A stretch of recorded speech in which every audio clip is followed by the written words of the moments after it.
Hey, Brooke Scholars. Today it's Tuesday, April 14th, and we're going to continue writing about the Cupcake Queen. We're going to talk about Taylor Moxie today. Excuse me. So, yesterday you planned out your writing answering this question: how did Taylor and Moxie become successful?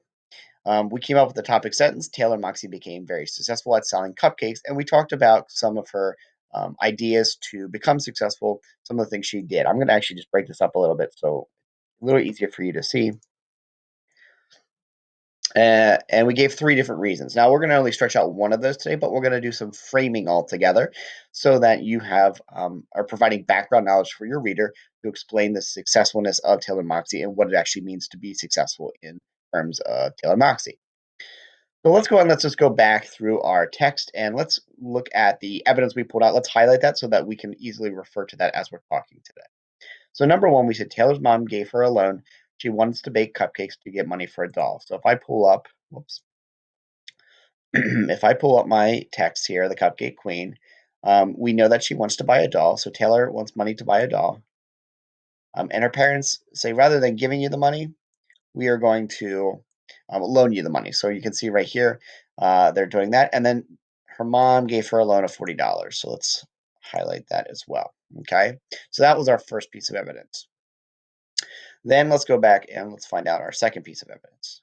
So we said that Taylor decides to buy business cards and she's going to use these to advertise and sell cupcakes with her dad's phone number. Now, if you remember back, we talked about business cards. Whoops, wrong go.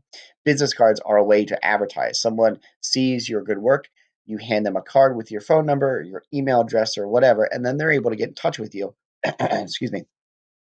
They're able to get in touch with you to get more business. In this case, Taylor to sell more cupcakes. So let's find that piece of evidence. Let's highlight that. She decides to buy business cards. She puts her father's phone number on them. And then you know what, she began passing them out. This way future customers could contact her. I like that sentence. That might be a sentence I want to put in my writing. All right, let's see what else we had yesterday in our plan. Finally, if you remember back, Taylor Moxie enters that cornbread baking contest and wins first prize against the adult chef.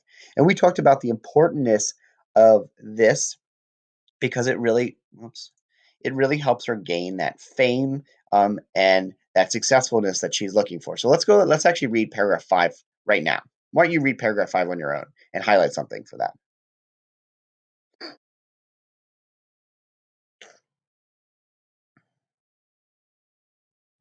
Okay, so you should have read paragraph 5. I like this sentence right here. She entered a local corn breaking contest because we do have to frame out what we're writing. And then she defeats adult chefs.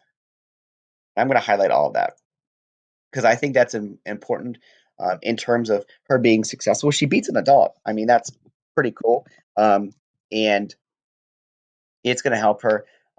You know what? I actually like this too. It's going to help her become a local star. And you know what happens when you become we'll call it a local star in this case, people are going to want to know more about you and they're going to want to buy your pastries. In this case, it's just suddenly everyone wanted to know about and try Taylor Scrumptious Treats. So you know what? I'm going to actually highlight that too. I'm highlighting all of this right here because this really is going to help me stretch out my writing frame and talk about how she is successful. All right. So let's go ahead and let's get started with our writing. Again, we're only going to plan out detail number 1 today. I want you to plan detail number 2 and number 3 on your own. So let's highlight number 1. We'll do that together.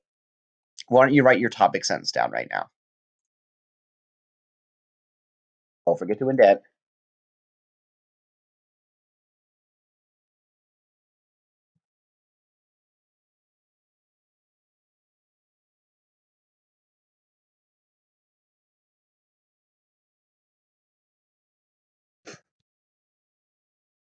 So I wrote Taylor Moxie became very successful at selling cupcakes. And now I'm going to go ahead and start explaining why. So again, I want to do that thing called framing. Let's actually just put framing means you are providing background information to the reader. Okay. So whenever you're doing a nonfiction argument or almost a retell in this case, you're going to want to frame out your writing. Let's highlight this so you know it's not part of our actual writing. you're going to want to frame out your writing and kind of explain to your reader why you're actually writing about this. So we don't want to just go right into our writing and say, Taylor's mom gave her a loan. We want to explain that this whole process. How did it all start, basically? So let's go ahead and why don't you come up with a sentence? Why did Taylor, yes, she became successful, but where did the success come from? Why did it all start? Why don't you write a sentence to kind of explain that? Maybe it might be 2 sentences to stretch that out. I'll give you a minute and we'll come back together and then I'll write my sentence.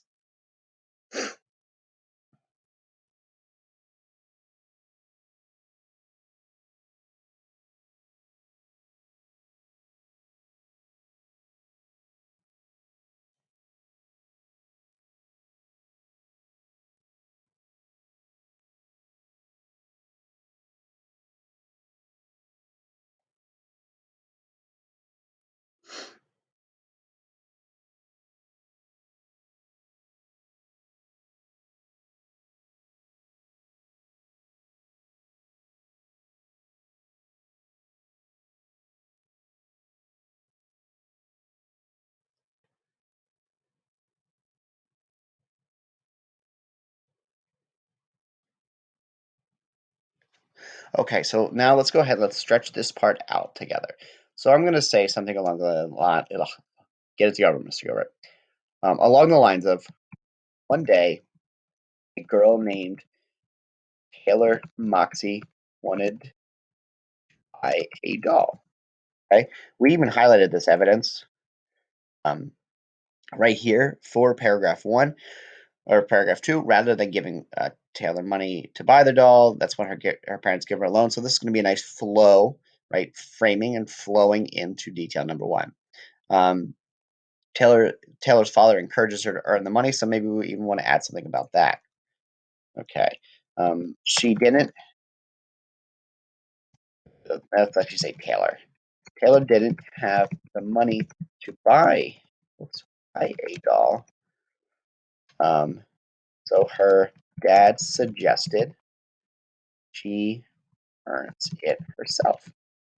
Okay, so I am up to 2 sentences before I even got into my first detail right now. 2 sentences just framing that detail. So I want to really emphasize how much work I'm putting into this writing just to get to detail number 1. Um, again, we don't just want to be writing 4 sentences here, guys. This is going to take some work to get to that first detail. All right. So he says, so dad suggested she earns it for herself, and now we can go ahead and go into that first detail. Taylor's mom and dad gave her a loan, and she decides to make cupcakes. Okay, so Taylor um, has has an idea to bake cupcakes to raise money by doll. Then I'm going to go into my second detail. In order to do this, um,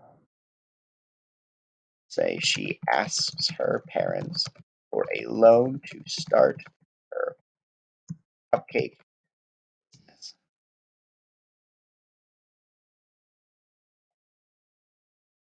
So I'll give you a minute to catch up and to write your sentences as well.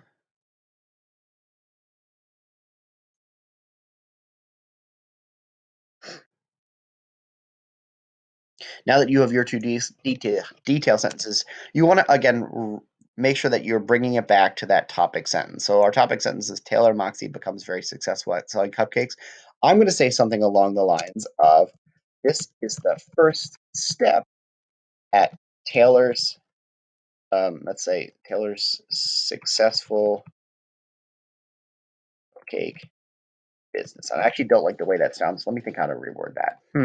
Could you think how to reword that sentence so it sounds a little more natural, flows a little bit better?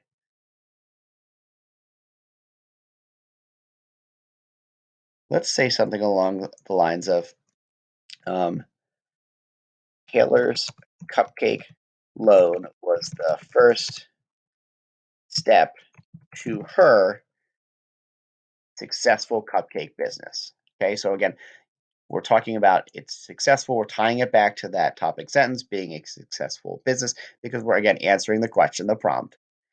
How did Taylor and Moxie become successful? So look here, guys. Let's just count. Let's do a paragraph check and count our sentences here. We have our topic sentence. That's 1. And then we have our framing 2, 3 sentences. So we're up to 3. Now our first detail, we have, this is 4, 5, and 6. I wrote 6 sentences, and I didn't even get to my second or third detail yet. I just want to emphasize how much writing it takes to really, really connect the details. You want to make sure that they're connected and not just by themselves.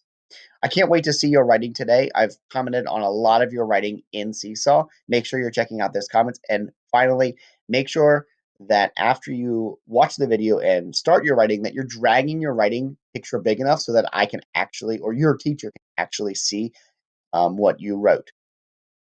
All right, everyone, it's been great. I hope that you all don't lose power because of the nice wind, which is already kicking up here in glorious Derry, New Hampshire. I will talk to you all very soon, and bye.